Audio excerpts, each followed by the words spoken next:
Hi everyone, I'm Elizabeth, but you can call me Ellie, not Lizzie, please. And yeah, you read that right. I have more than 10 siblings. Want to know how? Stick around and strap on your seatbelt, because it's gonna be one crazy roller coaster ride. My life was pretty amazing. My mom and my little sister Rose were my world. Rose and I did everything together, even though we had a 5-year age gap. Rose was the funniest, and she always knew how to cheer me up when I was feeling down. Look, Ellie, I'm a walrus. Feed me before I get hungrier and I eat you. Ellie, I have something for you. Pull my finger. I knew exactly what was gonna happen, but I still did, just so I could hear her laugh. Since Mom was always busy with work or new business ideas, I ended up being a mom to Rose. Our mom loved us more than anything, but she wasted a lot of her money on failed business ideas. I wish she had more time to spend with us instead. One day, Mom had a fun idea and took us to work with her and handed Rose a spray can, saying how she wanted to decorate her boss's car for a surprise. Wait, something wasn't right. Why are we doing this? Mom, we could get in trouble. Come on, it's gonna be fun. Rose, do it. Just then, I saw the security guards come out of Mom's office and they caught her. Turns out, Mom had stolen money from the office and was fired and wanted to get back at her boss. Mom was taken away, but her charges were lessened because her boss felt sorry for us. She was going to be away for some time, but would do some community service afterwards. And that's how at 14, I got put in a foster home with Rose, who was just 9, because of Mom's foolishness. Of course, I was very angry with Mom, but now I had to focus on a goal. Take care of Rose and do everything in my power to make sure our family was back together soon. But nothing is ever as simple as it seems. We were shuffled to a couple of foster homes, but I learned to just roll with it. One family were legit angels, but the other ones were just in it for the money. Even the house was so bad, Rose thought the water stains on the walls were drawings.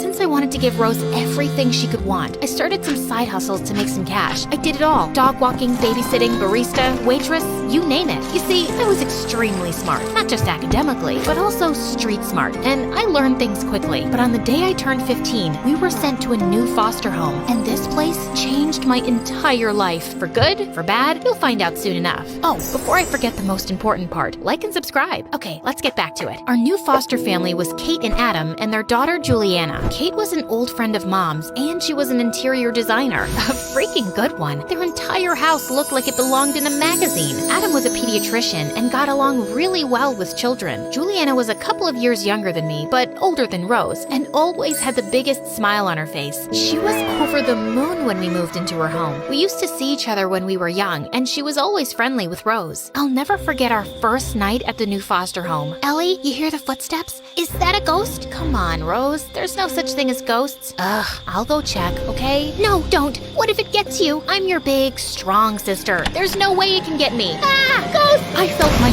soul leaving my body. It was Kate. I found out the next day that she sleepwalks. Oh, okay, but it was kinda creepy. Hey, say what you want about sleepwalkers, but at least they always follow their dreams. You get that? Oh, I'm so funny, ain't I?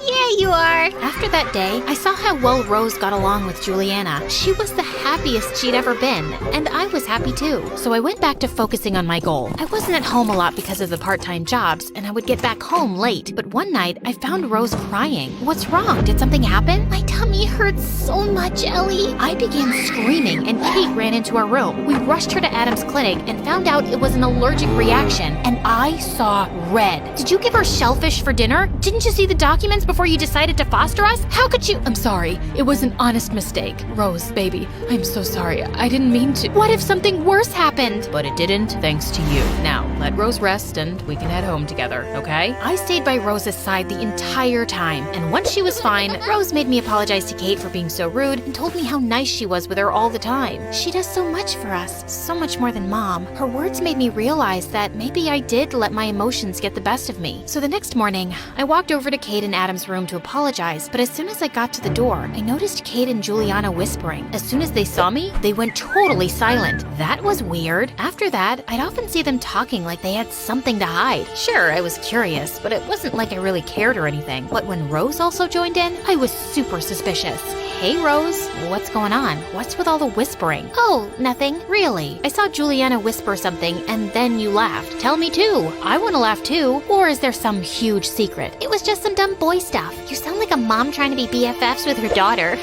See you later, alligator. Trust me, there's no big secret. The secret was the last thing on my mind because I was really worried about my little sis. She seemed like she was drifting away from me. She was spending more and more time with Juliana, and it was like she totally forgot me. One time, Rose was up in Juliana's room talking all night, and the next day when I tried to talk to Rose, she totally avoided my question. Gosh, Ellie, chill out. You're coming off like a helicopter parent. Yeah, chill, Ellie. Yeah, Daddy, please chill. Saying that, they both started laughing. What the heck was even that? I was starting to feel like Juliana might have been a bad influence on her, and I knew I had to talk about this to Mom. I miss you, Mom. Everyone's acting so weird. Rose, too. I can't wait for everything to get back to normal. Did you find a job? Can we move back in with you soon?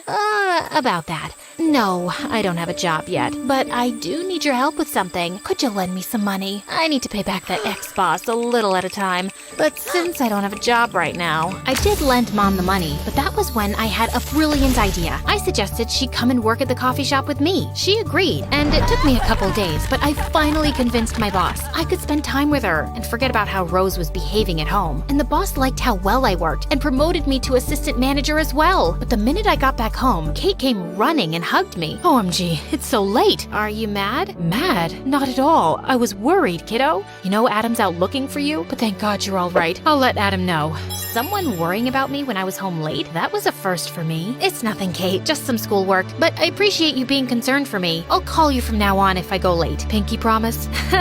Yeah, pinky promise. I didn't tell Kate and Adam about all my part-time jobs, just the coffee shop. I didn't want them to worry about me working too hard. Kate and Adam made me feel like a kid again. Kate would drop us all off at school every day and had this habit of hugging us before we went inside the school. At first, I found it weird because I wasn't used to that much display of affection, but after some time, I really liked it. But I did not tell Kate because, like, come on. Mom's hugging you at your school gate every single day? You know, it had been just 2 weeks with Kate and Adam, and I sometimes wish they were my real parents, but I knew it was just a fantasy. As my foster parents, they sure had love for Rose and me, but even if they wanted to adopt Rose, they'd never consider adopting me. It's hard for an older teen to get adopted, so I had to focus on getting my real family united. I had to work hard, save money, and give it to my mom so she could get a place to live and we could all be together. But nothing ever goes according to plan, does it? One day, the guidance counselor at school called me to tell me about a once-in-a-lifetime opportunity. Your grades are off the charts, and there's an amazing school across town that would be perfect for someone as smart as you. Not only will they let you skip a grade, but you'll have the chance of getting into the best university with a full scholarship. You gotta take this opportunity, Ellie. Well, that offer was something I could only dream of. I couldn't take it. I wasn't going to move away from Rose, so I told the teacher no. But that was just the beginning of a bad day. Later that day, I got a call from the coffee shop when I was at another part-time job, and boy did my boss sound furious. When I got there, however, what I saw shocked me. Mom was arrested again. What the heck is going on, Mom? I found money missing for days at the cash register, and it turns out she was stealing the money. He's lying, Ellie. I didn't. Do you have any proof it was actually her? I shouldn't have asked, because the CCTV clearly showed Mom stealing the money. I couldn't believe she'd do something like this again. And when my boss fired me too for bringing her in, I finally snapped. What is your problem? Do you know how hard I work to make our lives better for you and Rose? Why can't you be a normal mother? Why can't you be like Kate? Don't you want to be with us? Your daughters? Wow! Before Mom could reply, she was taken away and I was frozen to the spot. I did everything I could to make sure Rose and I were back with Mom, and this whole time, she didn't even want us. I felt like my world was crashing down. Ugh, this is just great. I didn't know what to do. I was out of options, but then I decided to ask Kate and Adam to adopt Rose, and I could manage on my own. Rose was thriving with them. I didn't want to take it away from her. When I got home that night, I could hear music inside. It sounded like a party. Just as I was about to enter, Kate stepped outside. Ellie, you made a pinky promise, girl. Is everything all right, honey? And that's when the dam broke. I told Kate everything that had happened and how my mom didn't want me and Rose. Kate, I know teens are hard to raise, so I'll just leave. Please, just take care of Rose and adopt her. Ellie, take a deep breath. I know it was a tough day for you, but never think that we would let you go. We love you. Adam and I saw how much you love your sister, so there's no way we would ever separate the two of you. We are adopting you both, and Juliana and I love you. Rose looks up to you so much. Don't forget that. OMG, what? This is too much to take in. But lately, I feel like a third wheel when I'm at home. All the whispering, it's like Juliana and Rose, they always have their own thing going on. I guess she likes Juliana more now. Yep, because they had their reason for that. Come on in. Surprise! It's my birthday. I didn't even remember it. Yeah, cause you worked too hard. So Juliana and I decided to throw you the awesomest birthday party ever. Do you like it? I wanted the perfect birthday party for my big sister. I love it. Thank you so much. I was stuck in the past, trying to keep my old family together. I missed out on how amazing my new family was, but not anymore. After all the paperwork was settled, it was official. We were Kate and Adam's daughters. I have an incredible family who adores me. Yeah, sure, we have fights and arguments, but the love, it's strong. Oh, and I took up the offer at the school across town after the four of them forced me to, after Rose assured me that she was gonna be more than fine.